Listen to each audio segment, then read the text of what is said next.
Failure is only bad when you equate it with your self-worth. When you say, because I fail at something, that makes me a failure as a person. The healthiest place you can get to is the place where you're willing to try anything.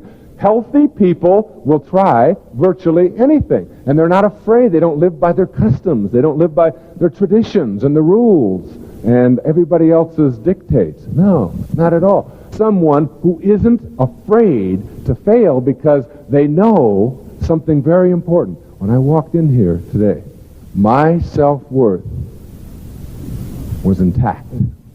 It comes from myself. That's why it's called self-worth.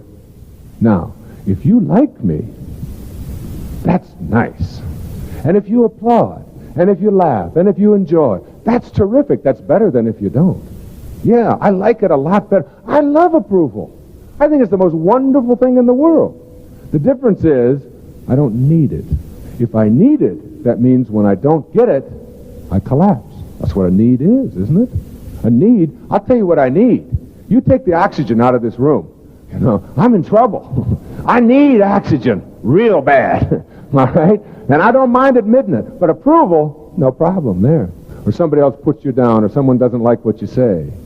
And you make their opinion count more than your own self-worth. Self-worth comes from the self.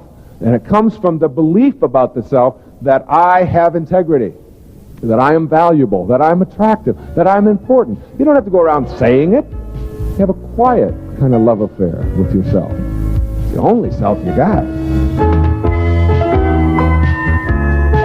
It isn't that you somehow have to get in there to prove that you can do it. It represents and symbolizes for you moving out of where you're comfortable, because as soon as you do that, then you're opening up new vistas, and more and more vistas open up to you. If you find yourself just staying the same way and defining yourself as, well, this is just the kind of person I am, I'm just sort of reserved, and this is how I behave, and this is how I conduct myself, and so on. Instead of that, what you do is you want to look beyond that. You want to say, all right, nothing human is alien to me. The entire range of human experience is available to me. Anything that any human being can do, has ever done, or ever will be able to do, I'm capable of doing. And viewing yourself that way and seeing that, then your zone of comfort becomes the whole expanse of human possibilities. That's what becomes available to you. But when you narrowly define yourself and stay with what is comfortable, whether it's in what you eat, how you relate to people, where you go on your vacations, every aspect of your life is affected by that kind of an attitude. This also applies to the emotional or mental side of your life. Most people go through their life saying, I'll believe it when I see it. Show it to me, let me look at it, then I will believe in it. That's a very narrow way to look at life, because it really restricts you to only being able to perceive and experience and live what you can see. And believe it or not, what you can see is a tiny, tiny, tiny percentage of what's available to you. A different way of looking at that is, I'll see it when I believe it. That is, I am only seeing in my life, and always seeing in my life, what I choose to believe in. See, if you only will believe what you see, then how can you believe in thoughts? And why would you pay your electric bill? I mean, if you can't see it, and nobody can see electricity, then you shouldn't be paying that. And you certainly can't believe that you have a mind, because you can't see your mind, you can't touch your mind, you can't feel it, you can't smell it. It's impervious to the senses. It's a higher part of you.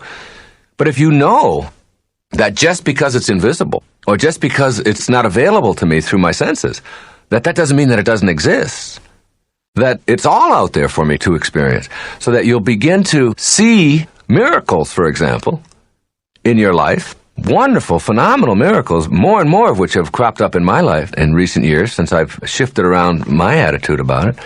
You begin to not only expect them, but you'll see them as a regular part of your life, because your consciousness has changed, because you've gotten out of that comfort zone of only looking at it with what they call your left brain, or with your analytical side, with the side that needs to carve it all up and make it organized and make it neat and make it real clear and easy for us. That's that sort of left brain. But the right brain, which is our intuitive side, which is the creative side, the side of our whole mind and thinking and personality, which is unlimited, which allows us to have an imagination, to be able to create within our own mind. That side is just as important. Both of those sides of us are very important. But if you only restrict yourself over here, you'll always continue to have very, very limited vision in your life. Because if you can't analyze it, if you can't put a formula on it, if you can't dissect it, if you can't insure it, if you can't put it away in a drawer someplace and get your hands on it, then it doesn't exist for you. And boy, does that take away a lot of the range of human experience.